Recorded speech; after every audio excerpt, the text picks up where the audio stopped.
जय श्री कृष्ण, जय अन्नपूर्णा। मारी चेनल में तमारुं स्वागत है। हूँ आज लईने आई छूँ कांदाना ब्रेड पकोड़ा बनाववाना छे। आपणे बटाकाना तो बनावता ज होईए पण आपणे कंई नवुं बनावीशुं आज। तो एना माटे आपणे एक बाउल लई लईशुं। एनी अंदर आपणे एनुं बेटर तैयार करवाना छे। तेना माटे आपणे एक बाउल में चोखानो लोट लीधो छे। वजन में 250 ग्राम जेटलो चणानो लोट छे अने नानी वाटकी आपणे चोखानो एने क्रिस्पी करवा माटे चोखानो लोटनो उपयोग कर्यो छे। एनी अंदर आपणे हवे मसाला करीशुं। तो अहींया लाल मरचुं उमेर्युं छे मैं, ए अर्धी चमची जेटલું જ છે અને દાણા જીરું છે 1 ચમચી જેવું અને હળદર છે અડધી ચમચી અને આદુ મરચાં લસણની પેસ્ટ છે। એ સ્વાદ પ્રમાણે જેવું તીખું કરવું હોય એ પ્રમાણે આપણે ઉમેરી શકીએ છીએ અને સ્વાદ પ્રમાણે મીઠું ઉમેર્યું છે અને ચીલી ફ્લેક્સ ઉમેરવાના છે અંદર।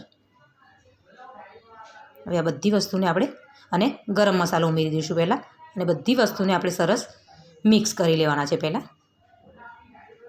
मिक्स करीने हवे थोड़ुं थोड़ुं पाणी उमेरीने एनुं बेटर तैयार करीशुं आपणे। जो बधुं मिक्स थई गयुं छे सरस,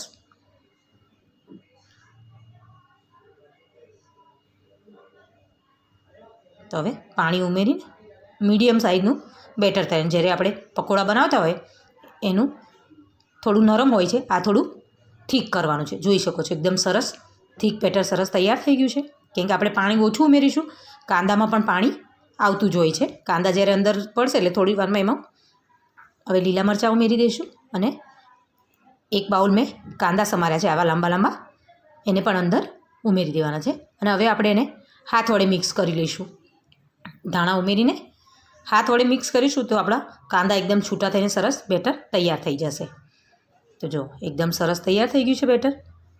हवे मैं एक बाजू तेल गरम करवा मूकी दीधुं छे अने आपणे अहींया ब्रेडने भरवा माटे हूँ तमने बतावी दऊं। तो पहला आपणे आवी रीते कटिंग करी लेवानी छे पकोड़ानी जेम।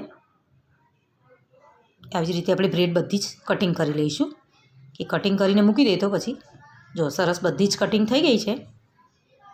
हवे आपणे एने बेटरमां ठीक करवाना छे। तो हवे आवी रीते बेटरमां आपणे उमेरता जशुं ने आवी रीते बेटर एने लगावी देवानुं। एटले आ मीडियम साइजनुं बेटर तैयार करवानुं छे। बहु पतलुं करीशुं तो एनी पर चिपकशे नहीं। तो आ रीते सरस तो सरस जो लगावी लीधुं छे। हवे आपणुं एक बाजू तेल गरम थई गयुं छे तो जोई लईए।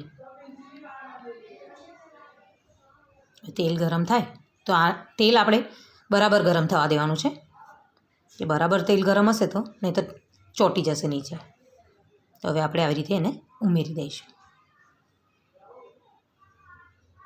આવી જ રીતે બીજું પણ પકોડા આપણે અંદર ઉમેરી દેવાના છે તેલમાં।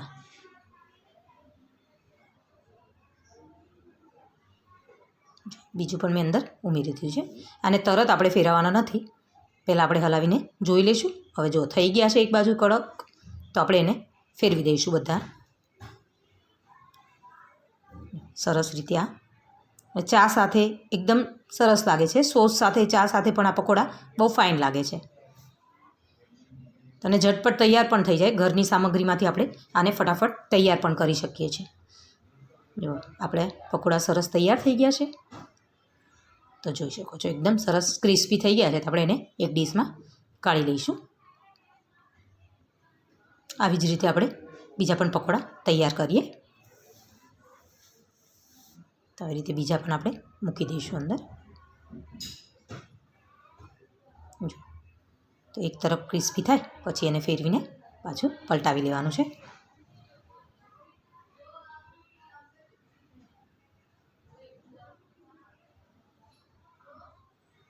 જ્યારે કાંદાના પકોડા બનાવતા હોઈએ છીએ આપણે ભજીયા બનાવીએ કાંદાના, એવી જ રીતે મેં આજે કાંદાના પકોડા તૈયાર કર્યા છે। જો એ પણ સરસ ક્રિસ્પી થઈ ગયા છે।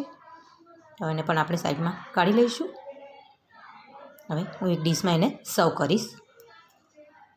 તો જોઈ શકો છો આપણા કાંદાના પકોડા એકદમ સરસ તૈયાર થયા છે અને એને સોસ સાથે આપણે સર્વ કરવાના છે। તમે ચા સાથે પણ એને ખાઈ શકો છો।